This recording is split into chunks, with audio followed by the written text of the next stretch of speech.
Good morning, good afternoon, wherever you are joining us today. We are so grateful for you to be with us. Thank you so much for taking the time to join us. Clearly, this was a topic that appealed to a lot of you. We have a great registration count for today, so we're super excited. We also have some of your favorite faces on the line today with Porter and Aiden and Angie. So we're all super thrilled to be with you. A couple of housekeeping items for you guys. Just as a reminder, this webinar will be recorded. We are recording right now. It will be available for your viewing tomorrow morning. It will be posted on ibi.com under the resource section. It will also be posted on our YouTube channel. And I also will send out an email follow-up with the link to the recording. So you'll have 3 ways to access it. And that will be available to you tomorrow morning. Also, if you have any questions for our presenters today, please utilize the Q&A feature. That is how we will monitor the questions. The presenters will be able to address those and ask and answer them for you. So please use the Q&A. And then at the very end, guys, we will have an evaluation link. Please take a moment to fill it out. This evaluation form is actually particularly important this month because we are asking some questions regarding our 2024 planning. So we really, really want you guys' feedback. So that way, all the user groups, the demos, the blogs, everything we're planning for 2024 are what you guys want to see. So please take a moment to fill that out today when that is presented to you. All right. Okay, we will get started. I have a couple of things to go over with you guys as usual. Just some customer resource reminders for y'all, what's available, and a couple of announcements. So let's dive right in. As I mentioned, today we are talking about WebFOCUS Designer Unleashed, and we have our all-stars on the line, Porter and Aiden, and then Angie is also here to answer some questions for you guys. So can't wait to dive into this awesome material that they have put together. Just as a reminder, ibi.com is back. So we do have our own website. If you guys are still going out to tibco.com, you are probably not finding any resources that you're looking for. We are no longer posting on tibco.com. Everything is being posted on ibi.com. Here you can find all of our products and our solutions. We have customer stories that are posted out here. Under the resource section, like I mentioned, this is where you're going to find all of your recordings, previous user groups, the Walters Focus Fridays, demos, other webinars that have occurred that we have put on with our partners. All of this will be under the resource section on ibi.com. And then under the events section, you'll find upcoming events going on, virtual user groups, in-person user groups, Focus Fridays. All of those will be posted there. There's links for you guys to get registered. So please utilize that when looking for upcoming events. You can access support from the ibi.com. It is at the bottom of the page. There is a link that will take you to the support site where you can submit your tickets for any issues or challenges that you may be experiencing. And then I'm excited to announce that we are having a new revamped website coming. Hopefully by the end of the year, maybe early 2024, but there will be a new ibi.com website, again, with just more features for you guys, more resources for you guys. We've taken our time, we've gotten the feedback of what you guys want to see, what you want to find, so we're making that readily available to you. There will be more product documentation, education and training information. The community will have a direct link out here. So be on the lookout for that. And of course, we'll keep you guys in the loop as we make this transition.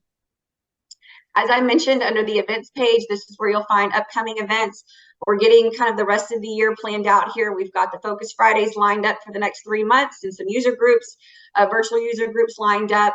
And then there will be one final user group in December that's not featured on here just yet.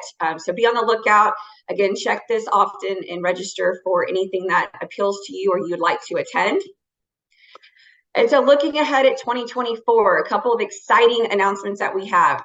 We have heard you guys, and it is finally coming. We are going back to an IBI-only community. This will roll out at the end of the year, early January, or December, early January. We're super excited about this. We know you guys have missed, the My IBI that we used to have. So we are coming back with a new community away from TIBCO. We will be separate, and it will be IBI only. So we're super excited about this new community. We can't wait for it to launch and get you guys in there and get the engagement going again like you guys had before. I'm excited to announce that the Focus Fridays will continue for 2024 with the Walters and Mark. So be on the lookout for their schedule. We'll continue the virtual user groups around the various topics, WebFOCUS, DQ, MDM, all of the great solutions and topics that you guys want to see. And this is what I had mentioned. We want to hear from you. Let us know what topics you want to see. Help us to decide how we're going to do these themes. What is the interest that appeals to you guys? Obviously today, designer, a lot of you guys wanted to see this. So let us know things like this, so it'll help us plan our 2024. And then next year, we will be starting a mini summit roadshow. We will be on the road with select cities and putting on mini summits for you guys. And these type of events will include hands-on labs. It'll be networking. You'll have expert time, and really hearing the latest from IBI. You'll also hear your peers present. These will range anywhere from a day, possibly a day and a half. So we're super excited about these mini summit roadshows. So be on the lookout for that schedule, which will be hitting the calendar by the end of the year. And then, of course, we'll continue our webinars with our partners and our analysts. So we'll have those scheduled as well. In the meantime, just for the next couple of months, we do still have the TIBCO community. We still are on there. So if you guys are interested in joining or checking it out while we still have it, please go ahead. It's a super simple login, just to register or log in. We do still have WebFOCUS, material out there in the portal. So again, please utilize this one until we launch the new IBI one. You can still, click on the discussions and go through the questions. People are still posting out there in the community. So if there's something that you're looking for or need help on, please check the community out and see if your answer may be there. We do still have the two groups out there, the Focus Fridays with the Walters and the IBI user group. Again, these are just kind of private groups where we'll post upcoming events and just let you guys have another opportunity to engage with each other. Again, this will be useful for the next couple of months until we make the transition. Getting social with us. A lot of you guys already follow us on all of our social channels, but if you don't, please go out and subscribe and follow us. We have our ever popular LinkedIn account where we are constantly posting and giving you guys updates on demos and blogs and upcoming events. So be sure to follow us out there. We are also on Twitter, which I should now say X. So I guess I need to update that icon. But we are out there as well, and our new YouTube channel. So be sure to subscribe. Again, the recordings are posted to the YouTube channel, demos, things like that are out there as well for you guys to check out. Just a quick reminder for Dan Ortolani's team, the Tech Refresh Program, that fast and pain-free upgrade to WebFOCUS 9. If you guys are interested, his team will gladly get in touch with you guys, walk you through what all this entails. It's a 3-stage process for a fast and pain-free way to upgrade. So if you are interested in this, if you wouldn't mind maybe marking it on your evaluation form, or you can just go directly out to ibi.com and check out the WebFOCUS Technology Refresh Program from there, and you can fill out a form and they'll get in touch with you. So just keep that in the back of your mind. If you haven't upgraded yet and you're looking to, and you want to find the best and easy way to do it, let Dan's team help you out. For now, the TIBCO Academy, we do have a couple of self-paced e-learning courses out there and some tutorials. So this is available for you. Again, with the new website coming, there will be some new education opportunities and training that will be available. So all of that is coming within the end of the year, early 2024. All right, guys, that is all I had. Again, as I said, please, when I send you the evaluation form at the end of the meeting, please, please, please take a moment to fill it out. Again, it's super important this month because we need the feedback for 2024. So greatly appreciate it. I'm going to turn it over to Porter and Aiden, and we will dive into this presentation today. Let me, where's my Zoom? Stop sharing my screen. There we go, guys. Thank you. Thanks, Shay, and great to be with everyone. Gonna give you a tip. that you can take back with you to the office here. Okay, completely un-WebFOCUS related. When you are doing a presentation and you share your screen, resist the urge to ask people, can you see my screen? It always works. People can always see your screen. Just don't ask. Just be confident. All right. And then let people scream and yell. All right. That will differentiate you right from the start. I'm just being a, professional expert, awesome operator of Zoom meetings. Not to bring everyone in behind the scenes here on our conversations at Cloud Software Group and IBI, but we were debating a couple weeks ago, what should the topic be? And I said, Shay, give the people what they want. What they want is more WebFOCUS Designer. And clearly, based on the registration, that's true. So maybe Shay, suggested it. Who can remember the specifics? I'm going to take credit. And as I tell my children all the time, have never been wrong, also know everything, and have never been tired as well. So now you know a little more about me. Got a really cool list of stuff to go through. It's actually, what's been cool is I started at IBI as a sales engineer, and I managed sales engineers for Bill Macy for a long time, was very excited to take a job with Melissa Trier in corporate sales. Now I'm doing stuff with product and marketing. It's all been great. Excuse me. Well, one of the things that I always loved about working at IBI was even though I was in corporate sales, I was like, you know what? I really would like to work on the product though. I would just like to do that. Is that cool? Wasn't part of my job description, but I just, whatever, I was like, providing research and like looking at other tools. And so what's really cool is I've actually been involved from the inception with the creation of the designer. I don't know if everyone remembers, the first release was actually just like assembling pages with panels of existing content. It didn't create charts. It didn't create reports. It was just, hey, you've got stuff that maybe was created with Info Assist or App Studio, like a report or a chart, you could drop it onto the page. And if there were parameters, the first release of the designer just was a much quicker way to lay content out into modern panels with more modern controls. And since, where it's cut, was that 6 years ago, 7 years ago, working with Jeff Standy, Jim Thorstad. It was awesome. It was fun. And that is why the designer was created. To, as we looked at App Studio and we looked at Info Assist, we said very powerful capabilities there, can do 10,000 things. And I remember telling Jonathan Mark, who's in charge of programming, years ago, I'm like, Jonathan, App Studio does 1,000 things. We need something that does the 100 most common things faster and easier. And so the designer was created for a number of reasons, but really the reason it was created was to modernize the entire content creation experience, whether that be creating a chart, creating a report, laying out a form, creating a parameterized report, high-end, highly parameter-driven application, extending all the way to things like document creation and more. And along the way, it's actually added a lot of capabilities that don't exist in those other solutions. So much work has been on what we've called closing the gap. There's something very important that existed in App Studio or in Info Assist that didn't exist in Designer. And Angie, who's been in charge of it for, some time now, I think has done a great job in getting all of those things and more into the solution. But today I want to focus on all of the things you can do in the WebFOCUS Designer that you actually cannot do in those other solutions. So let's get started. The first thing that obviously you're going to find about the designer versus the other solutions is just kind of like the much cleaner look. It's web-based.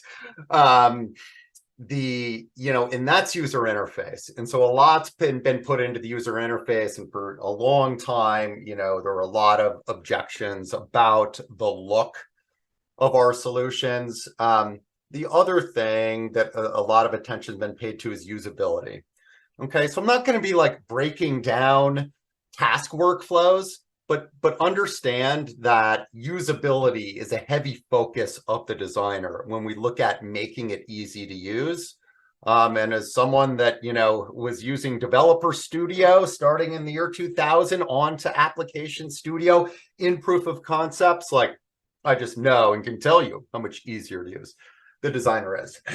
So let's get into it.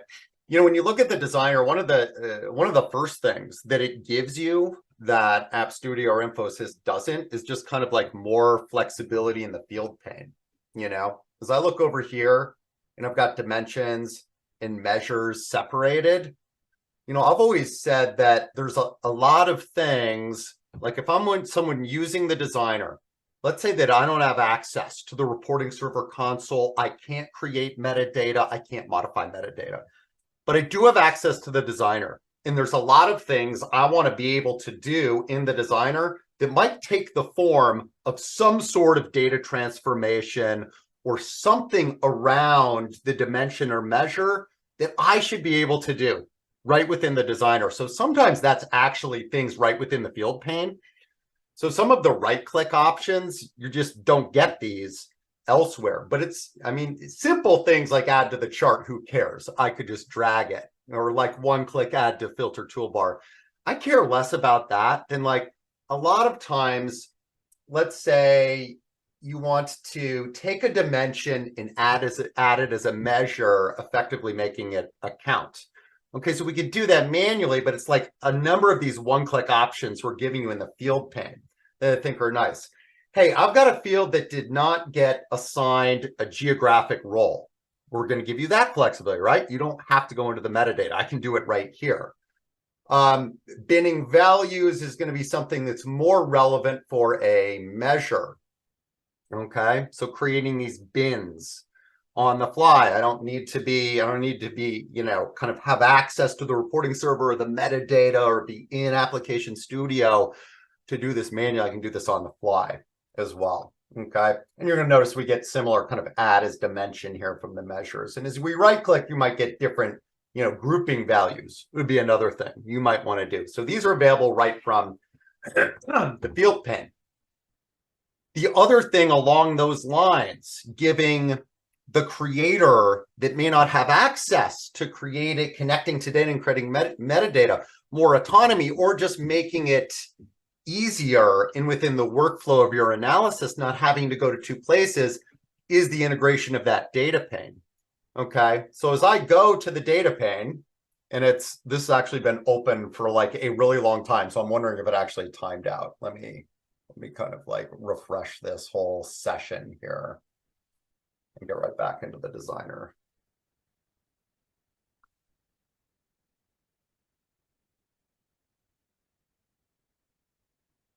So the data pane in the designer, is effectively giving you all of the data transformation. By the way, you notice that you could actually go right into it if you wanted to. I'm just going to select retail sales, pretty solid data source. You could go right into data preparation mode first if you want. But the benefit here is that everything that you could do from the reporting server console or the data flow mode that we introduced, 2-3 years ago, you can now do from here. So we know that everyone wants to do hold files, and we did add hold files from here, right? As I click on this and you can see the data and you can visually profile it, super cool. You'll notice, right, like not here to give you a demonstration of hold files, because you can actually, obviously you can do that in App Studio, you can actually do it in InfoAssist as well, although I would say the workflow and how it's done is a lot more intuitive here. Okay, so if you want to perform transformations and then actually stage that permanently or temporarily, yes, that's going to be a popular use case for people that are using the data mode of the designer without having to leave the data mode. But the other thing that I like as we click edit is you have access to all of the data transformation options that you might need right within the workflow. Okay, so if you want to remove fields from use, if you want to, sort it or cross tab it differently, and then you'll notice as we right click, if you want to change the format, filter it out, if you want to sort it maybe. But to me, I focus a lot on what can be done with expressions, both advanced ones like functions, but also just some of the simple ones, some of the ones we actually saw in the field pane, grouping, decoding, binning it. As we look at the function library, there's really a lot that you can do there. So there's a lot that you can do to kind of tailor that data for your needs within the data view. And as I cancel here, this could be things like joining or unioning the data as well, as you notice that, okay? So this data mode is just not something you really get within the workflow of those other solutions. I'm not going to make any changes. I'm just going to go right back into the designer. The other thing, and this is, like I would almost say what I'm going to show next is almost like, I think, the single most important thing that the designer does well above the other solutions. I'm just going to work with all data. I'm going to paint a quick chart here that looks at revenue by month. And that is filtering. And the reason that the filtering is huge is because the way that the designer does it, the flexibility and how modern it is, I think is a big step up from the other solutions, combined with how important and frequent filtering is used, is why I think this is almost one of the most important enhancements that the designer has over the other solutions. So I like to say it's, it does filtering in a number of different ways, and it's really all of the different ways that you would need it to work. So the first way is obviously, I call this like private filters. Think of this as unprompted filters. So if I drag any field into the filters drop zone, right? And yes, we can do things like static filters, and there's a lot of flexibility, but to me, it's just the ability to add a filter to filter out some data, but you don't want to be prompted for it. Okay, so nothing crazy there, right? You could do that in the other solutions, pretty straightforward. This is a lot more modern, in terms of like multi-select and search, and it's going to be faster and things like that. So there's private filtering that can be added. And then there is, when we were thinking about filtering, I always loved the idea of just a filter shelf. So like just making it a lot easier to drop filters into a shelf where they're always visible. And you absolutely have a lot of flexibility around how this is displayed, right? As you look here, like whether these are linked, whether you want to edit the filter expression for things like compound filter expressions. And there's even more as you look at the page, like in terms of whether you want that to be a modal dialog, collapsed, so on and so forth. To me, this is the single best default filter style right here. And by default, when you're in single chart mode, or this is like, I almost think of this as like visualization mode of the designer, everything is chained in all directions, brush linking, the global, filters or variables broadcast to everything, which to me, the most sensible defaults, right? But as you look here, it's a really modern control, and this control works great on mobile devices as well, okay? So the control provides multi-select, automatic chaining across anything else that you have. It also acts as a view selections, meaning it will tell you what you've selected. So it's not like, hidden from you. You don't have to click in to understand. And yes, if you make a number of selections and it can't list all of them, it will say 5 of 7.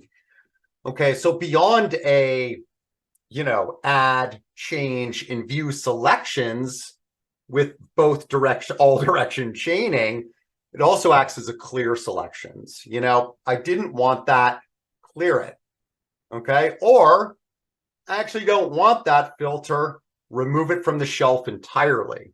So to me, it's just a really quick way to lay out global filters that broadcast everything on the page.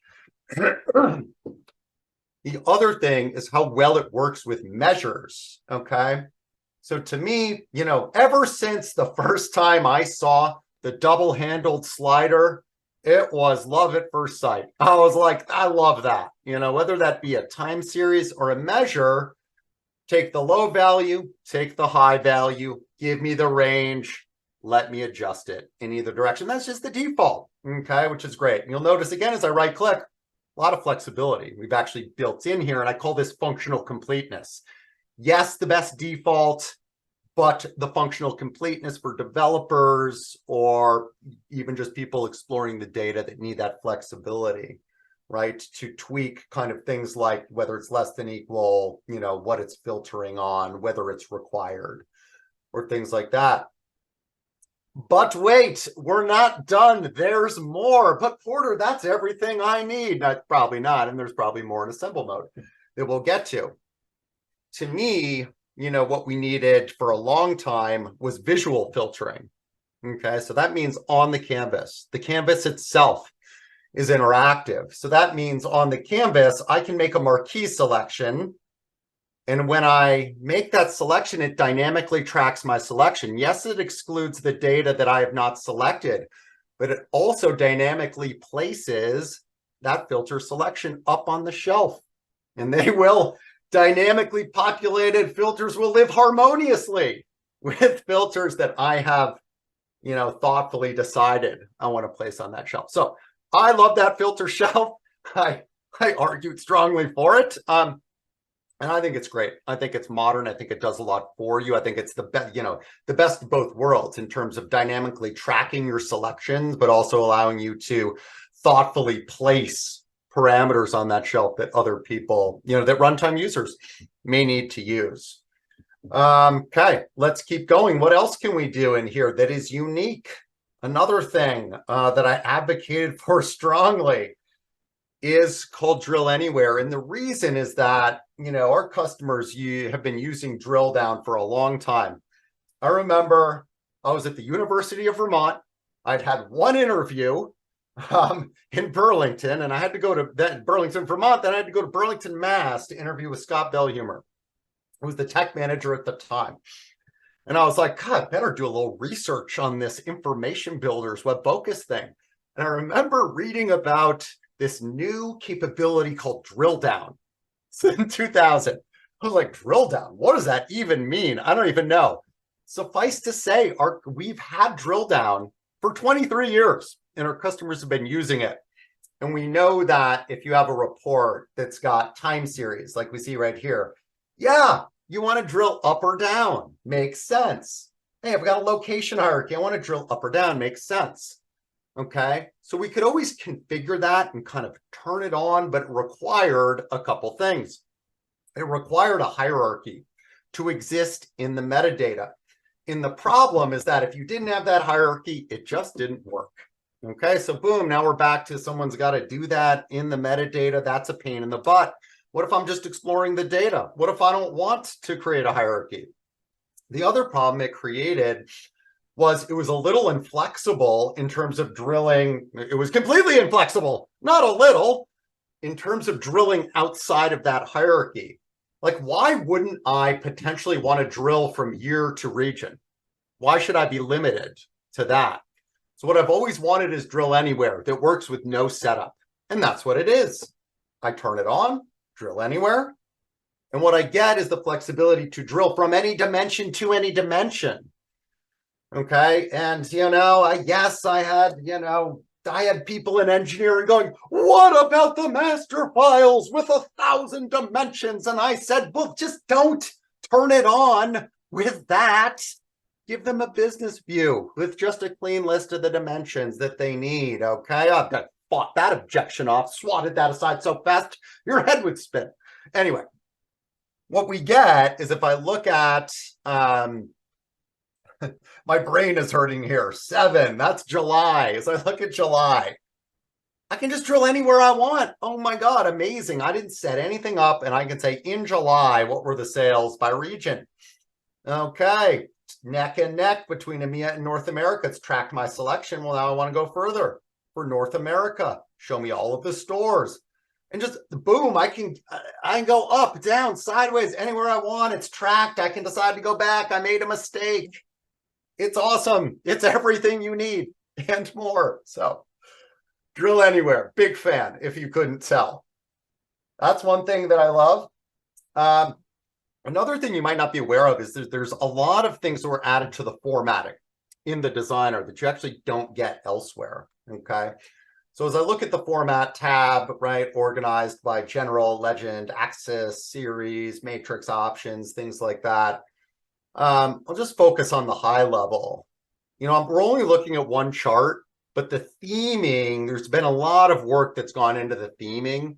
I could show you a page that has like 8 panels and parameters.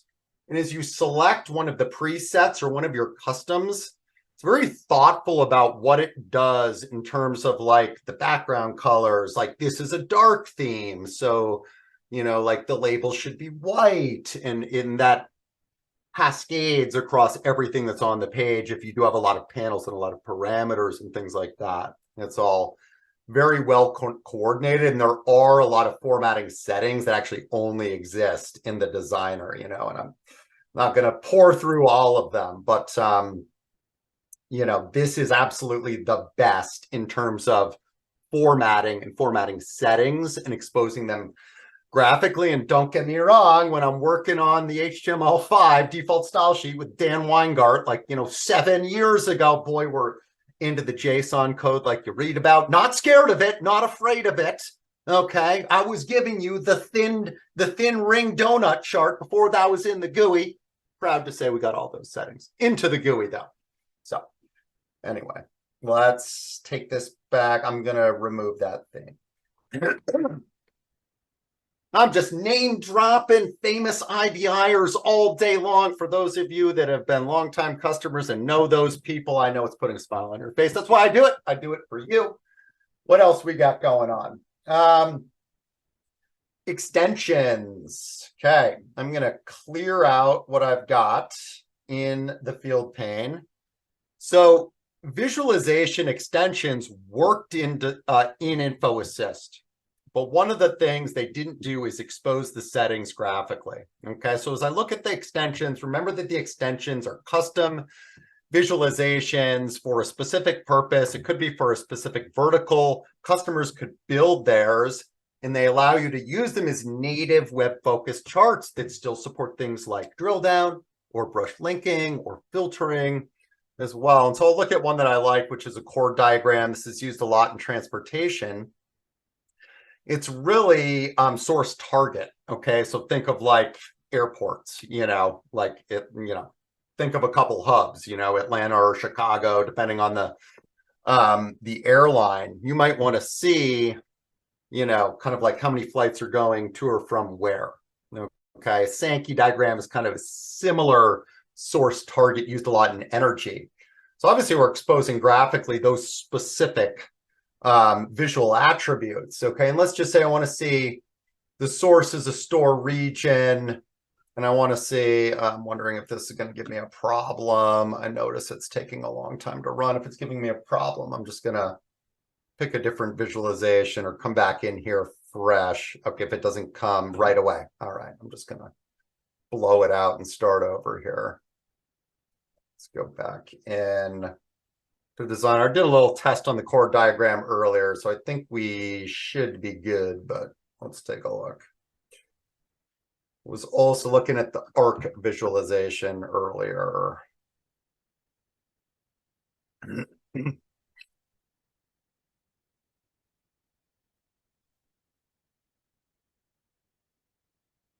right, right back in, same data source. Let's pick my chord and let's take a look. Let's make the source be the store region. And then let's just see like maybe like the categories. It's not a perfect example. The categories of products, how those are flowing. Let's look at it by revenue. Okay, so you can kind of see the sales, or we could either look at like EMEA and you can kind of see the proportion of sales of each category, or you could look at, you know, video production. Not here to do a full-blown kind of like visualization, you know, demonstration, but although I would love to. Let's see if I can pick one of those. It's kind of a small, there we go. Okay. Anyway, that's what it does.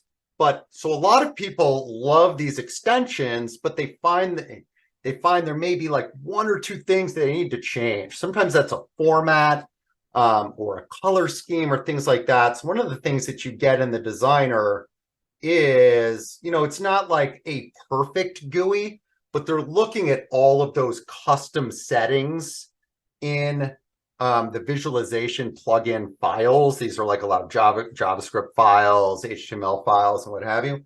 And so it is at least giving you a GUI. of these settings so that you could actually, if you're using an extension, you can actually change these things, right? And you see we can change the color, change the font, and kind of change the radius of the inner or the outer portion of that. So that's another thing you're going to get in Designer that you won't get elsewhere. Let's see, let's clear this out again and just keep rolling here. Let's go back to a bar chart, and let's go back to my revenue by month. Let's look at all data. So the other thing, you get here is you get brush linking. And I kind of showed you what that looks like with an individual chart, right? Being able to visually manipulate the chart and filter or exclude out data. Now, as I convert this to a page, okay, and what that's saying is, hey, I still want that interactive mode, but I want to be able to add multiple components to the page. And I add a second container. And let's just say that that second container, very simple, right? Revenue by product category. What brush linking is it allows you to make that selection on a chart. And yes, we're tracking that selection on the filter shelf, but it's actually broadcasting that selection across all of the other charts as well. Okay, so that can just work in either direction that you want, and it gives you that kind of like, for people that have kind of seen or used like Tableau or Power BI, that's like a modern BI kind of visualization tool. That's kind of the interactivity that they're giving you. I think we've had this for roughly 3 or 4 years. Okay, so brush linking across any content that you've got as well. Oh, there's one more thing that I forgot. Actually, I want to we've done full on sessions around geospatial, so I don't want to spend too much time on that. We've actually had dedicated sessions, and App Studio is really the place that you had to go if you wanted to do any sort of like complex geospatial, multiple map data layers or content layers or things like that. You needed to get into Application Studio. So beyond feature gap closure, there's actually additional things that only exist in Designer. Okay, so as soon as you select the map option, and we can go into and add data or content layers. It's going to be super fast here because I've got a lot to cover. If we add a proportional data layer, and then let's say I want to drop in, every city is the location that I've got, and let's use this to work with all data. And then I want to, size the bubble based on the revenue, not a problem. And then if I want to change the color based on a metric or dimension, one of the really cool things we had recently that I like is actually being able to look at this dimensionally. So if you've ever seen a bubble that is actually a pie chart, that's what a dimensional color attribute would look like on a map like this. So as I run this, so beyond multiple layers, being able to, things like use like dimensions for color attributes, you're also getting a much more modern map viewer. Okay, so the ESRI map viewer, I think a couple of years ago it was kind of dated. Okay, and so the more modern map viewer that you're going to get, it's spinning for a while, but you'll notice it's creating a lot of super cool. I'm sorry, I love that. I think that is super cool, that type of visualization. You'll notice what you get is you get search, right? Like if you want to search for stuff, you get kind of like custom selection tools. This one, I'm sorry, I love this one. Kind of a weird selection I just made. You get the 3D option, you get the base maps, and I'm going to turn the legend off. And then you also, in addition to the multiple data layers, you get things like layer effects and filter effects where you can add criteria, filter criteria to highlight specific, cohorts of data or things like that. Okay. And then there's all sorts of stuff, drive time analysis, route planning, animated feature effects, a lot there, right? That's been added to the Designer as well. All right. Just keeping an eye on the time here. Let's get into So everything that I've done so far, this is like what we internally call like visualization mode of the designer, because the idea is you're all here. It still does filtering. It does brush linking. It's got integrated data preparation. Anyone that needs to explore data or even create dashboards, it's like the best presets for visual interactive type dashboarding types of applications. But clearly our customers are creating really high-end applications with WebFOCUS, where you might need much more precision, fine-grained control over things like the population of a parameter or the chaining of a parameter or a specific type of control border. Yes, that default, filter pill that you put on the shelf is amazing, but I need the double list box. So that's where assemble mode, of the designer came in, is I think we recognized trying to do everything from one mode. And by the way, I think we will go back there where we'll look to merge those modes. Not here to make any promises on the roadmap, that Angie will be responsible for. But that's one thing that we're looking at is, hey, should those modes actually be combined and be able to do everything from those? So anyway, something we're thinking about. But a lot of the stuff that you can do that's unique to the designer also exists in assemble mode. And that's more of like a page with like a lot of parameters and a lot of panels. And so let's look at a couple of those things. So one of the pages I created a while ago for a demo, financial services demo. Let me collapse that for the moment. It was basically like a portal page that had a lot of tiles. It was like a dashboard. And these tiles were coming from different sources of data. Suffice to say, like an interactive brush linking experience wouldn't make any sense. We know that a lot of people have landing pages or dashboards that are mashups as well, where brush linking doesn't necessarily make sense. So as I go to my Insights folder, and I'm going to actually edit the book of business page. So where assemble mode of designer differs a little bit from visualization mode is, you'll notice as we look over here, the panel where it was a field list, it's actually a list of content. What if you're looking for containers? That's where it'll show you the containers that you have. If you're looking for controls, that's where it shows you access to control. So it still kind of maintains a very similar workflow and experience, but it's showing you something different based on what your purpose is for how you're using in assemble mode. So this page, there's a couple things that I think are cool about this page. And one of them is called link tile. And what link tile is it says, hey, if I have a page where I want to display reports and charts, but I want the click event to actually open up a new page. And that could be launching a new dashboard. It could be running a PDF report or an Excel report. It could be potentially anything, okay? And as I go to the outline view would allow you to find and activate, any resource that you have on the page. So one thing that I want to look at is the position of interest tile. And I think that's panel 14, okay? And you'll notice there's a lot of responsive web design stuff over here. So if you want to, see, hey, what is this going to look like on a phone? You want to simulate, what will this look like on a tablet? There's a lot of mobile and responsive web design stuff in here as well. So as I look at this, you'll notice that this tile, as soon as I drop this tile onto the page, it's called link tile. I can say, I want this to actually be populated by a specific piece of content. I forget which one, position of interest. Okay, so I'm not going to select it, but you'll notice I can go anywhere in my resource tree to pick the content that I want displayed when the page is loaded. But when I click it, I want it to actually load something different. So one example is that, hey, this dashboard is identifying an investor that we think is at risk of churn. So that's great. But when I click on this, it'd be really great if it could actually load up like the customer dashboard or the customer profile with everything that we know about that customer.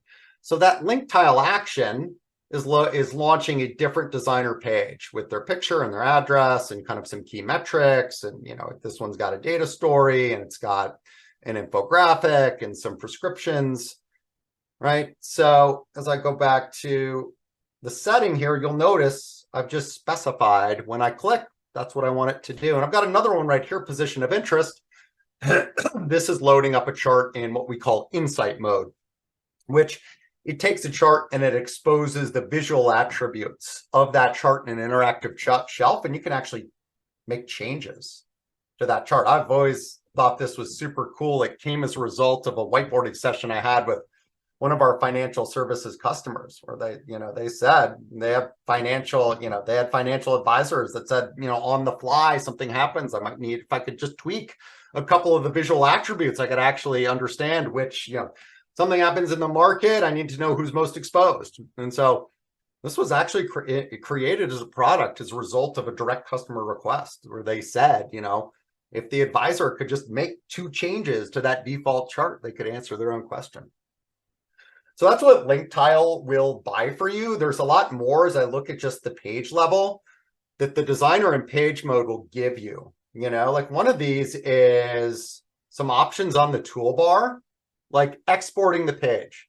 And don't think of this as exporting like an operational report. A lot of people say I need to be able to export what I see, whether that be an image or into PDF. And so that's what this is. They can be turned on to any page in the designer. The other thing is just around filtering. So if there are filters, just a lot of flexibility in terms of like, hey, these pop up via modal dialog. I'd like to, always see this above or below the header, or kind of have a, a left position. And this is just kind of like some default automatic placement and behavior that you could get. You'll notice you've also got nice flexibility around injecting custom JavaScript and CSS into these pages as well. So Link Tile is something that I like a lot. Let's take a look at another page to show you some other things that I like. I'm going to go into fund research. Actually, I'm going to go into my demo folder, and we're going to look at interactions, because this kind of covers a number of different things. Let's look at progressive disclosure. Let's look at my results page, I think is what I'm looking for. Okay, as I edit this,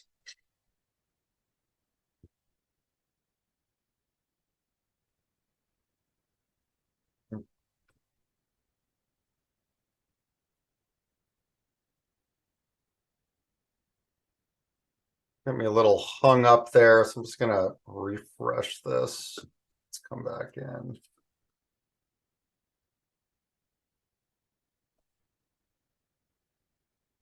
Back to results. So, the original reason the designer was built, right, is like to better handle parameters in a more modern way with more modern controls, lay them out faster, configure them faster, all of it faster, and have it, more modern controls that work well on mobile devices as well. So one of the things that you get with the designer is just a deeper and more modern library of filter controls. Okay, so as I look at that over here, the button set, believe it or not, I forget if that existed in App Studio or not. But think about, if you were to use Info Assist, think about parameters. Like, what are you even doing with parameters if you're working in Info Assist? Are you using the auto prompt for filtering? It's like terrible. So the flexibility that you get with just the defaults and the presets with parameters and filters in the designer, just light years ahead of the way that the other solutions handle them. And you're also getting additional, types of parameter controls you might not get elsewhere, and so, the button, the calendar, the checkbox, the double list box, drop down, radio, we've got the buttons, we've got ones that are preset that do things for you, like scheduling or run deferred, kind of the on off switch as well. Beyond that, double handled slider that we see right here. Beyond that, you've also got the control over things like chaining, is I go to filters right here. So you can control if you want precision chain direction. And yes, you could do that in App Studio. And if everyone's familiar with like that chaining screen, it gets crazy. I'm not afraid to say I had a couple sleepless nights over that chaining dialogue in App Studio on proof of concepts, not gonna lie. So this one's just more modern. You want it to chain, you just drop one into the other. The filter bindings are here, right? If you want to configure, you know, where this filter is populated from, the source that we see right here. If you want to custom configure things like the targets, just much more precision placement around that. It's a lot easier to do things like change the type as I go to convert. Okay, as I right click here, just a lot. If you're a developer and you're like, I've got this formatted and styled exactly the way that I want to make this the default. I've styled it the way that I want to apply that default styling. I want to edit those defaults. I want to change the format. I want to look at settings. I want to change title. It's all just a lot more modern and easy to use. The other thing that you get is you get something that's called global variable. So what we see a lot is people wanting to create pages where they can control things like, I think this is the wrong one. So I've got a couple of versions of this, as you can see. Jeff selections, that is the famous Jeff Ogile. For those of you that may have worked with him, he helped me with this. So a lot of people, if they create a landing page like this and they make some selections, they may want to do like a progressive disclosure type of experience where you're controlling the navigation between the pages. And they want it, so we want to be able to allow you to control the navigation and do that graphically within our tool set, which is something called interactions that I'll show you in a second, but also to maintain the selections. Okay, so you'll notice I've got no fee funds in the high expenses selected. And oh, by the way, I did some other stuff. I'm looking at balanced funds.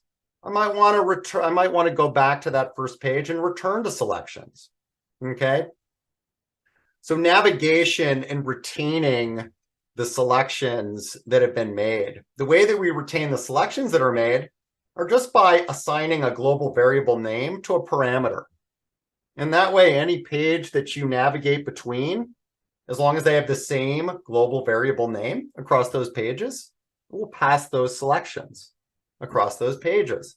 And then the way that we introduced the navigation was something called interactions. So interactions, as we look right here, you'll notice that I've named this return to selections, and it's based on a click event. And the task is to run content, the Jeff selections page, in the same window. And there's not here to do a full-blown interactions demo, but interactions was a modernization of something called tasks and animations in App Studio. And you could do similar things. Not gonna lie, very befuddled by tasks and animations in App Studio.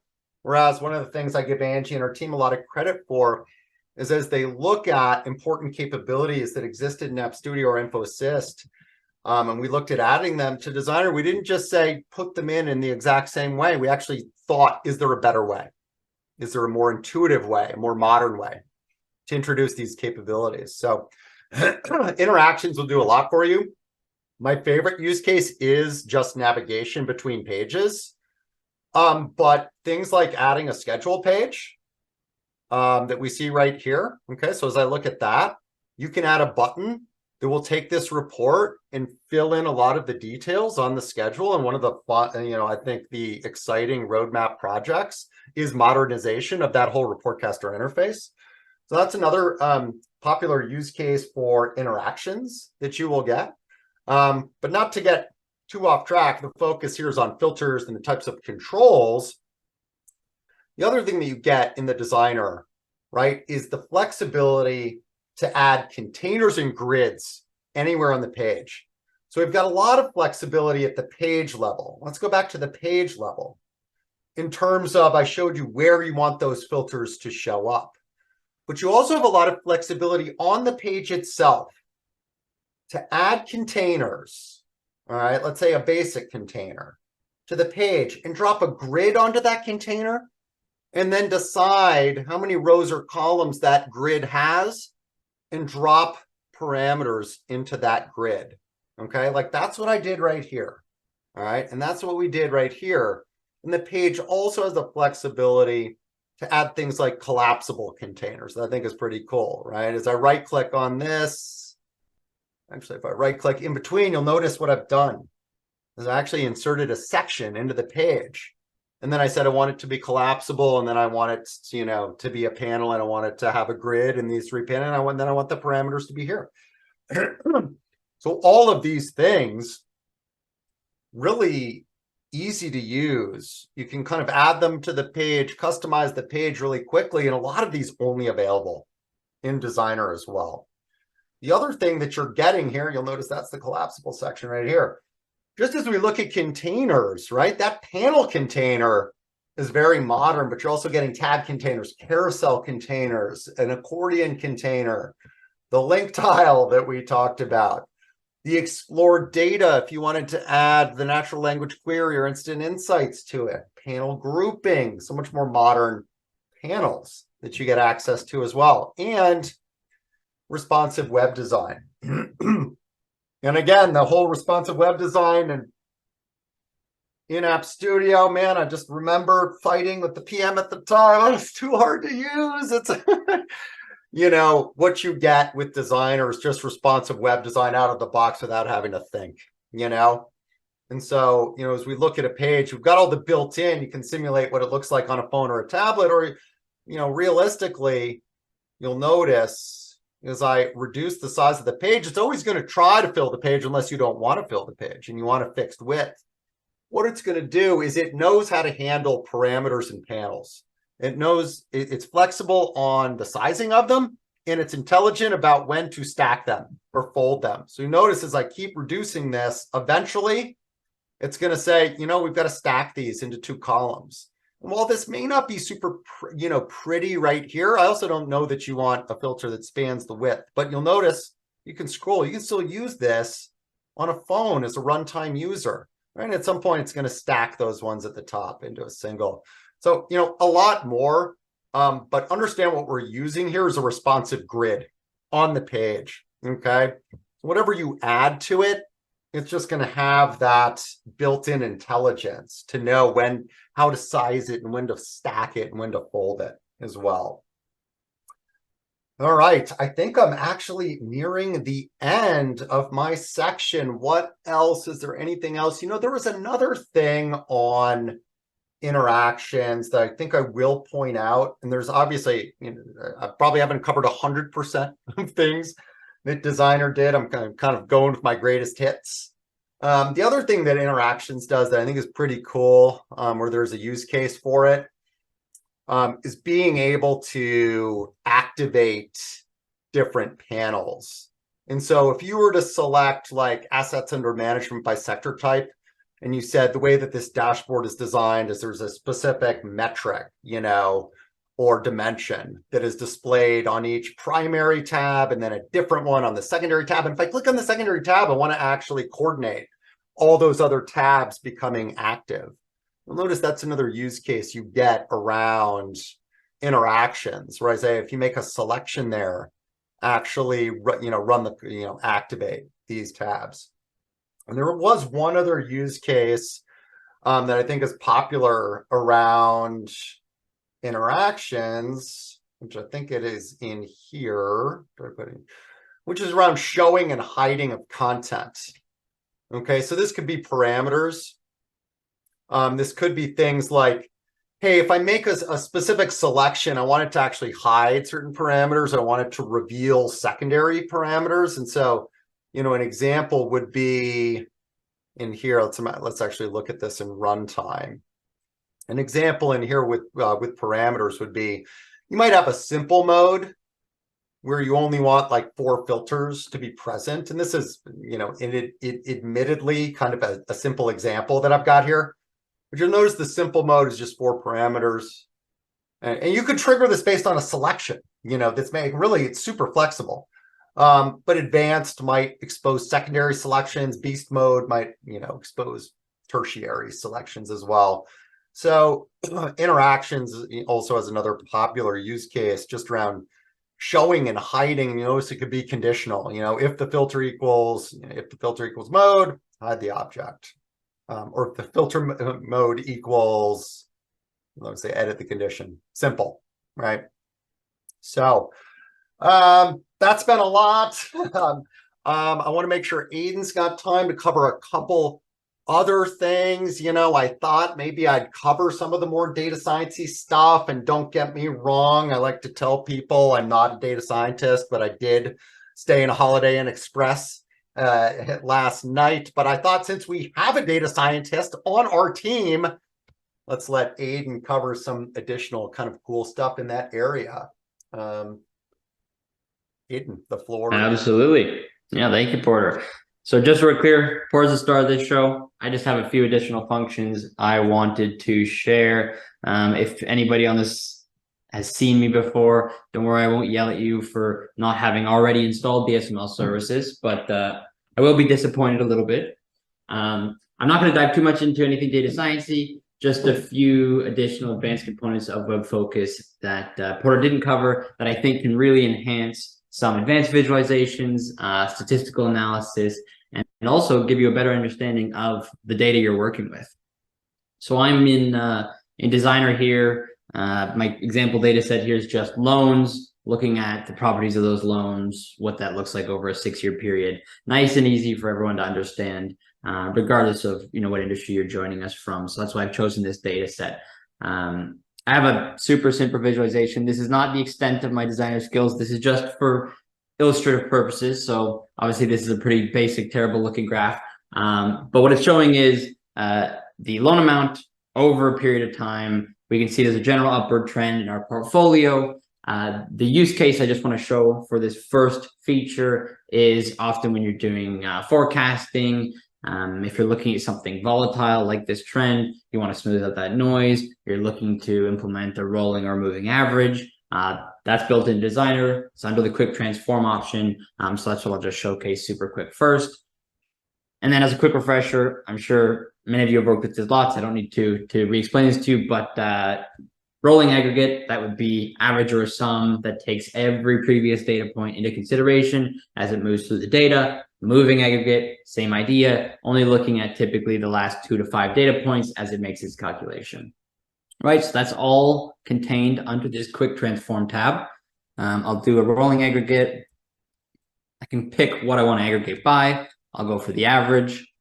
And then I'll also set up, and again, I'm selecting the measure I want to perform that transformation on, a moving aggregate looking back, let's say 5 rows.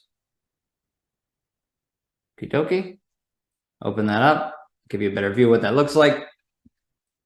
Again, to be expected when we're looking at forecasting something, if we just feed in that raw data, which is in the blue there, we might get confused. Is it a downward trend? Let's see if we only say the last 5 months. Is it a downward trend? Is this an outlier? Obviously, a moving average just eliminates all that noise, gives us a nice clean trend of that data over time. That'd be the dark green there. Same idea with the light green. That would be our rolling average. Obviously, it's much, much, much more normalized. It's not capturing that rapid growth from the last sort of 2-ish years because it's taking every single data point from the rest of the data set into consideration when it's creating that average. That's quickly the transformations there. There's one other transformation I want to show. I'll clear this. I'll hop over to a scatter plot, and I'll go for loan amount and interest rate. And then I'll detail that by ID just so we get separate measures. You can see here, again, so vertical axis loan amount, horizontal axis interest rate. You can see there's a bit of a positive correlation between that interest rate and the amount of the loan. Obviously, some unusually high loans, they have a higher than average interest rate. That's the general trend. But there's a few other interesting quick transformations I can do. Number one, a correlation. So if I have 2 data points and I want to map the correlation between those two, that's what this quick transformation does. It's going to create a new column with a values between 0 and 1. So 1 representing a perfect correlation, 0 representing no relationship. And I can use that to probably color my points, maybe size them by that correlation if I'm looking to map that out. I'm not going to show this here. I'm just going to leave it on the vertical tab because there's, in my opinion, if you're looking just as an analysis of the data, a much more interesting way to look at correlations, which that'll be my segue in about 30 seconds here. But the only other quick transformation I do want to show is clustering as well. Again, I'm picking a variable I want to cluster. So group into, I specify a number of groups based off of that measure. I'll select, for example, 3. Again, I'm picking an aggregation metric. I'll press OK, and I'll probably make that the color of these. And there we go. So we've clustered our loan amount into a specified number of groups, in this case, 3, high, medium, low amount loans. And with the click of a button there, we can sort of group our data into these clusters. And get a little bit of more analysis. If we want to color it by that, if we want to size it by that, those are some typical use cases for these quick transformations. And again, it's all just there to click a button. If you want to do anything a little bit more statistical, if you're looking to forecast any data, that's really the use case for these quick transformations, something that previously you may have had to do through the statistical operations. Now it's just there as a tab. When I right click on a measure, perform one of these transformations. And I think that's all I wanted to show here. And my segue, sort of talking about the correlations, was into Instant Insights.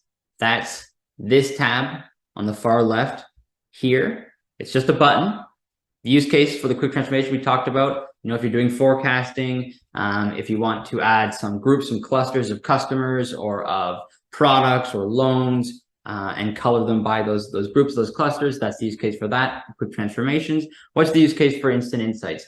You're working designer. I genuinely believe that's the use case here, is if you're working designer, you want to see a little bit more about your data, you want to enhance your visualizations, just click that button. It'll run in the background. You can see on the top right there, it'll notify me when it's done. But while that's running, I can continue working in designer, building my visualization. When it's done, I'll hop over to this tab and take a look at what it shows me.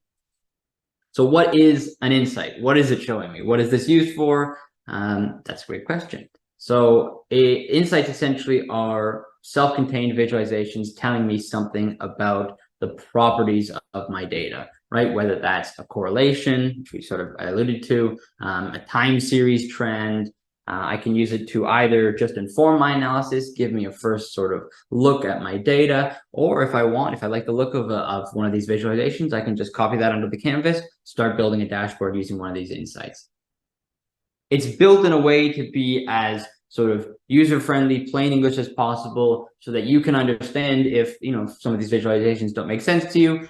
You'll have a plain English description of what it's showing you, of what the insight is, of what you can take away from that visualization. So we'll walk through a couple examples, but it's really designed to be progressively disclosing what's important to you as somebody working in designer, taking a deeper look at your data set. So it's split across 3 categories. You see single column, pairs of columns, time series. All right, so single column is an analysis on a single feature, a single property, a single column. Right, there's a few different visualization types. This first one, for example, is saying individual. So again, this is loans. Individual is the most frequent value of application type. What's this telling us? It's telling us 99.93% of our data are on individual loans. Why is that useful? A couple use cases for something like this would be if I'm doing any sort of predictive analysis, right? If I do want to, let's say, determine the likelihood a loan will default, I probably don't want to consider whether or not it's a joint or an individual loan. Just because I have so few joint applications, it really makes no sense to include that. It won't have a lot of predictive power.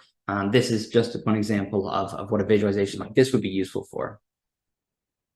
And then that's sort of from a predictive analysis perspective, but just from a general understanding of your data, where are our loans coming from? You can see the majority are from low-income applicants, very few high-income applicants. That's sort of the properties, the portfolio of our loans. We can see in a vertical bar chart here, the most frequent values of the purpose of the loan. At least our portfolio is mostly for debt consolidation, credit card loans. We can see, this is a data set. I don't have necessarily insight into where this came from or what the deep sort of purpose of this data set is, but just from looking at a few of these, we can understand this is a bank with a portfolio, low income. We can see here, not homeowners, they're on mortgage or they're renting. This is really what this bank or this institution is focused on lending to. We can even have a histogram, and these are binned values of our average interest rate. So we can see they're mostly in the 8 to sort of 19 range. We can see installment values as well. This would be the average payment done per installment. Again, not diving too much into the use case underneath. There's a whole bunch of useful information, and this is just what it's found on this data set. There's a bunch of other different types of visualizations that will appear if Insights finds something useful. It's not going to show you it unless it thinks it's useful, if it's statistically significant enough to show.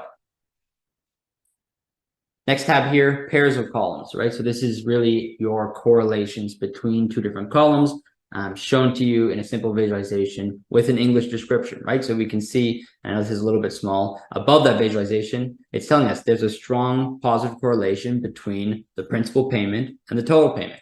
Sure, that makes sense, right? The amount the loan was taken out for should probably have a strong correlation with the amount the loan was actually paid off for. Obviously, anything to the right here is likely loans that either haven't been paid off yet or defaulted, anything like that. But they're shown as, previously, they were shown as a scatter plot, but this is binning those values. So it's easier to see if you're visualizing hundreds of thousands of rows, it's binned into these values. The darker the color, the more data points there. And of course, close to the central trend line would be more correlated. And then we can see as we go a little bit farther, that was a strong positive correlation. If there's a weak positive correlation, we can see that it's a little bit less clear, right? This was a very clear trend line. This one's a little bit more all over the place, the loan amount and the total payment. Again, with this, there's a whole bunch of different insights across every single mapping of columns. So if I have 100 columns, it's going to check that column against every other column and tell me if it thinks there's a correlation, what the strength of that correlation is, what that looks like visually. And what I alluded to earlier is if I like the look of any of these visualizations, I can just go click here, copy that to my canvas. So I can use it to get insights, or I can use it to actually build the dashboard out. It may be that I'm doing some sort of aggregate analysis dashboard, and these are the kind of visualizations I'm looking to build anyways. Or I may want a separate tab with these kind of insights, giving me a little bit more information on the data. And then my favorite here is the last tab. This is really, if I have any time series data, this is going to give me information on trends, on outliers, on seasonality in the data. I don't know if there's any seasonality in this data, but if there is, it'll be mentioned again in this plain English description. So this is saying, again, the length of the intervals. There's been an upward trend detected for the monthly count of that interval.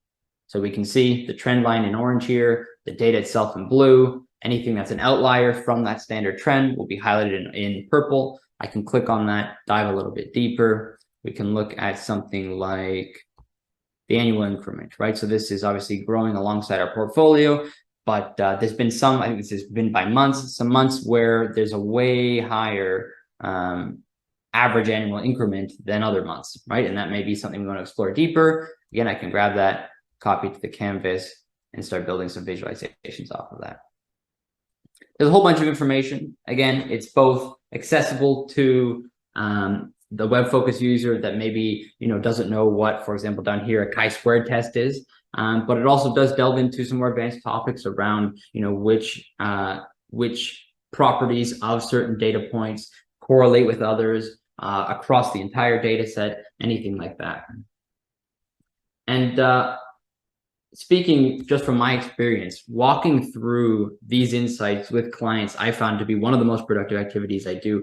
I mean, whenever we're discussing predictive analytics, anything along that, running this against their data set and taking a look reveals a lot of insights, not just about the correlations in the data, the properties of the data itself, but even things like data quality issues. Those can be revealed through these insights. When we talk about a data point that's not contributing a lot to any sort of analysis you perform on it, that'll be shown there. And we see that there's a data set maybe over time that's skewed significantly. That could reveal a data quality issue. Again, it's really on a sort of database by database perspective, but there's a lot of insights you can get from this, and it's only a click of a button, right? I click that while I'm working in Designer. well, you work on anything that Porter just showed us, and a couple seconds later, it pops up. I take a look. Maybe there's something useful in here. Maybe there's something I want to add to the canvas. The last piece I will show, and this is just because what I've been showing isn't quite as pretty as what Porter's shown off. So I want to have my fair share of interesting things to look at. If I do go and create a dashboard off of these visualizations, open that up in a new window, we can see everything will actually be brush linked automatically, both what I created manually, so this scatter plot here, and then anything generated in Instant Insights as well. So if I want to take a look at this cluster, because remember, we quick transform to create a cluster of low, medium, high amount loans. I want to just grab those low amount loans. I can do that. The rest will automatically update to reflect just the correlations in the data on those low amount loans. There's no information here, but the income categories on that data, and it's actually reclustered it as well. So this is now just the low amount loans, but it's reclustered that into 3 new clusters based off of anything below 2,500, things above 5,000, anything like that. So a lot of interesting things you can do with this tool. Instant Insights, it's really an excellent way to both understand the properties of your data, right, with visualizations, with English descriptions, that you can include you can see included in the dashboard itself, which is important for some accessibility reasons, anything like that. And then if you like the look of something, copy to the canvas, add it to your visualization. It's just a matter of, it's basically a visualization like anything you built in Designer. You can combine that with anything else and create a dashboard off of Instant Insights visualizations as well. And then we covered earlier, again, quick transforms, that's setting rolling, moving averages, aggregates, do any sort of forecasting, predictive analytics. We'll make good use of that. If I want to create clusters off of my data, that's all done with a click of a button in the quick transformation. So those are the 2 topics I wanted to show, just to add on to what Porter's shown us, a little bit more on the statistical, advanced analytics side. You have the ability to do all those statistical functions within Designer now. You don't need to create a function in the data flow view, or within the data view rather. You can do it all within this visualization view. And if you want to get more information on your data, if you want to combine some advanced sort of statistical introspective visualizations into your dashboard, you can do that. Just copy it over the canvas, combine it with the stuff you've already built. And that's what I wanted to show. So with that, I definitely want to leave enough time for Q&A because I know we have a ton of questions. So I won't take up any more time, and I'll hand it back to you, Shay. Awesome. Thank you so much, Aiden, and thank you so much, Porter. Yeah, if you guys have a ton of questions in the Q&A, we have about 10 minutes left. I know Porter and Angie, you guys have kind of been starting to answer some of those, but if you guys want to take some out loud, not sure where you want to start. Yeah, I'll just get started. I tried to answer a bunch while Aiden was on there. So James is just asking, let me type answer live. James, is asking about why we're rolling out new features in Designer instead of upgrading an old tool like App Studio. And really what it comes down to, is we've got to think about, as a company and a product development team, where do we want to place our bets in terms of our internal programming and development resources? And so we could do everything we're doing with Designer, and then we could also be adding new functionality to App Studio. That's something that we could do. But I think as we look at the future, and what do we think is the future of content creation for IBI customers, we believe strongly that the Designer is that way. And with, limited resources, like everyone has limited resources and you kind of can't do everything. We said, we know that with the Designer basically approaching complete feature gap closure, meaning anything you could do in App Studio, you can now do in Designer. And by the way, it's web-based and it looks better and it's easier to use. There's all this additional functionality. We know that it will take a while, right, for people that are using App Studio to move on to the Designer. But App Studio will continue to be supported. And App Studio content like operational reports with a lot of parameters are actually still usable in Designer. Like if you want your operational report to just have a more modern kind of parameter experience or page experience. So, I mean, I think it just really comes down to, you know, we get a lot of feedback that the content creation experience needs to be easier to use, more interactive. And so, you know, I mean, that's basically why the investment's been made in the Designer and not in App Studio. Let me see what else we got here that I can, what are the easy ones that I can answer quickly? I can hop on a few of the yeah, go for it. questions. Go for it. Yeah, so we had a couple, which was first one, how much transparency is there to the insights model algorithms? Can we tune the parameters? I would say, I don't know if you've seen the rest of ML functions. Again, this is all under what we call DSML services.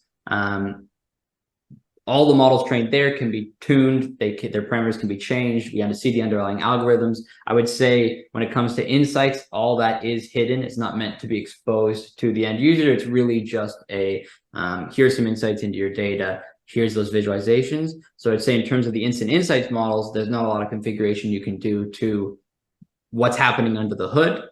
But that's absolutely something you can tweak within ML functions.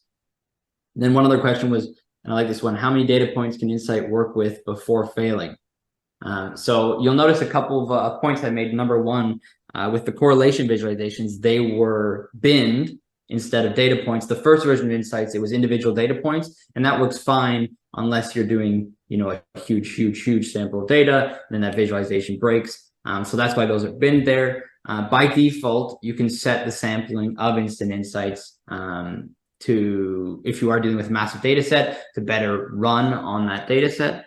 But with the way it samples data for those insights, the scalability is almost unlimited, right? It's not necessarily taking every single data point. It'll intelligently sample from that. And then because it's making samples to create those insights, there's really no limit on the number of data points you can run Instant Insights against. If it does take more than, 15 seconds in my case, again, it runs in the background. I can keep working in Designer, and when it's ready, it'll give me a little pop-up, hop into that tab, and explore what it's given me. And then last question I just want to add from Harper here, where can one download this? So again, this is not a separate product, anything like that, but it is a separate download. It's DSML services on eDelivery. It's just a simple script basically that you run and then configure into WebFOCUS. There's some good material on how to set that up. It's a quick and easy installation, but it's all on eDelivery. Angie, I'm wondering if you would be able to jump in and answer some of these ones that kind of dive more into roadmap and future plans, or anything that looks like an easy answer for you. Yeah, there's definitely a couple of things in here that I would love to tease as like, please look forward to it, because we have plans. Sometimes those plans are short term, maybe next few months, and sometimes they're more longer term. So just a couple of the things in there, with no promises on timeline at this point in time, but things like set commands in Designer, some of those options, the InfoAssist to Designer comparison, and especially I've seen this one a couple of times, being able to open InfoAssist and App Studio content directly into Designer, as some of those things as well. Let me just scroll through because we have a lot of them in here. See if there's any others. Being able to hide certain filters on load of a page and then perhaps use an interaction to show them again is also something that we're looking at for the future. I will keep going through and see if I can answer some of the others as well in text, if either of you want to take some of the other questions in the meantime. I have one other interesting question, I assume from a fellow Canadian here. It says, do you have, I believe the answer is no as of now, but I want to confirm this with you, Angie. The English descriptions I was showing off on Instant Insights, those are just English for now, I believe. We don't have multi-language support yet, or am I wrong on that? Yeah, as of now, the generated text on Insights is just English. We do have a lot of options for multi-language support across the UIs in the hub and designer, but right now that natural language generation text is just English. Angie, Ben is asking about FML. That's something that gets brought up. Any plans to To be incorporate determined. FML? It's I mean, anyone who has used FML knows it's not a simple thing and often gets into a lot of hand coding to get things to look right there. So it's definitely one of the more complex and larger projects for us overall. And Angie, another question from Paul about are all of the task options from App Studio in Designer? I mean, we're definitely close if we don't have all of them. I think maybe the only thing left are some of those like on load or initial load type of options in there. But that is, like I said, something we are looking at for future. So I'm going to answer Robert's question about does App Studio now better integrate with Designer so you don't have to do everything from scratch. I mean, we get this question a lot about like essentially if there's something created in App Studio, and I can think of three examples. Okay, one example would be just a complex operational report with subheadings and subfootings and the alignment grid and the heading. So an alignment grid heading is something that is not yet in Designer, right? Like acknowledging that that's an important feature gap closure. The other example so for that reason, right? A report like that in App Studio, there's no easy button to convert it into Designer. The other thing I can think of is a form that's created in HTML Composer with a lot of parameters. Now that does not just easy button convert into the Designer. There's a lot of technical reasons. They're using, different programming frameworks. One is a desktop tool, one is a web-based tool. So the other one is like a pixel perfect document. So, the answer is no, that there is no easy button for anything that's been created in App Studio to just translate it into a live version in the Designer. But what I always tell people is that you probably have a lot of content that you've created in App Studio or Info Assist that is reusable by Designer. So if you created a report that has a lot of parameters, that results page that I showed you, that report was created in App Studio, and then like a lot of hand coding, created like, years ago, a lot of hand coding. I dropped that report onto the canvas in the Designer, and it's like, boom, there's 18 parameters where you want to put them, and so you don't have to redo all of your work. There'd be no reason to rewrite that report in Designer. But if you want to reuse and a pixel perfect document, a report that has a lot of parameters, or any content that has a lot of parameters, and drop that onto the page, or you're still reusing and leveraging that existing content without having to recreate it. Just looking back at the questions here. I know we're at time.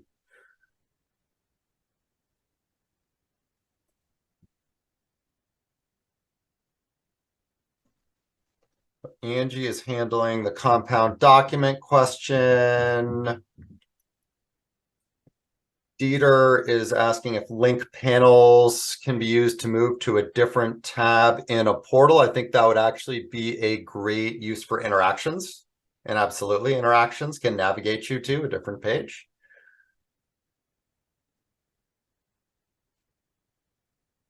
Can content built in Designer be horizontally responsive of page? For example, 50% of the page. So if you have, that's what happens when you have two panels and you stretch them to all the way to the to the width of the page, is it will fill the page 50-50. And then as you size it, it just will always be 50% of the page. So I'm going to say answer that live, or someone already did. Question from Mike Davis asking about instant insights as well. asking if any sort of elaborate cluster join data structure could be run against the same tool. That's a good question. Anything you can open in Designer, you can run insights against, right? So that's all abstracted from the view of Instant Insights. If you can open it in Designer, you can run Instant Insights against it. Doesn't matter if under the hood it's a complex join of multiple data sources, right? It doesn't need to plug directly in data source, just anything you can open in Designer that's stored in a master file.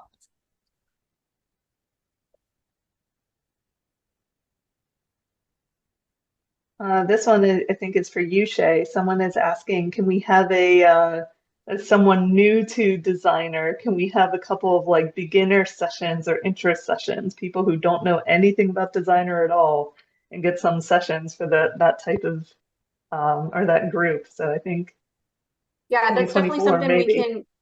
we can look at and get on the calendar, as well as possibly get some demos recorded for you guys that are kind of like an intro level into Designer. So be on the lookout with that.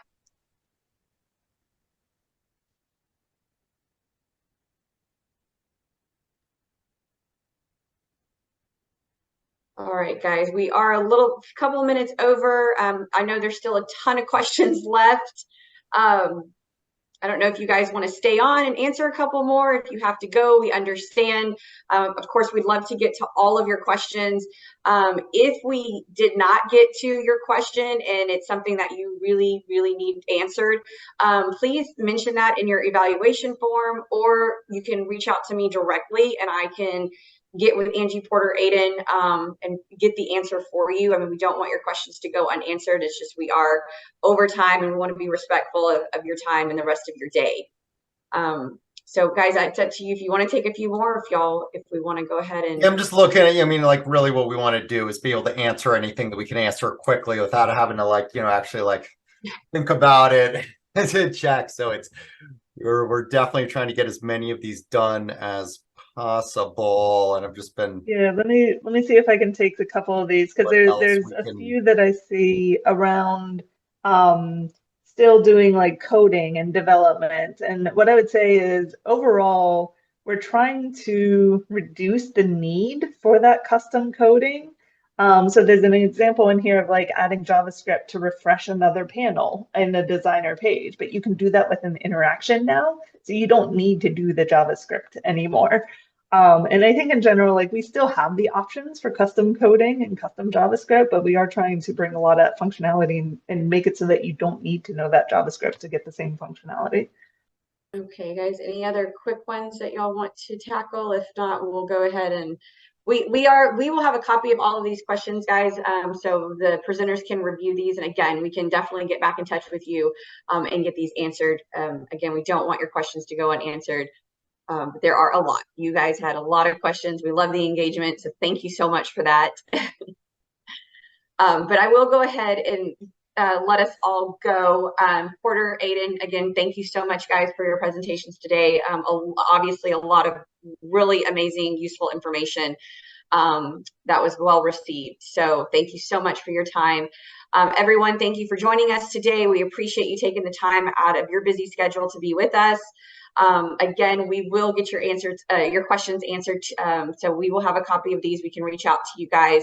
If you submitted your question as an anonymous attendee, I really encourage you guys to please put that on your eval form. Otherwise, we won't know who you are. So please do that for us and we can get those answered. Or like I said, feel free to shoot me an email and I can make sure that it gets to the appropriate person.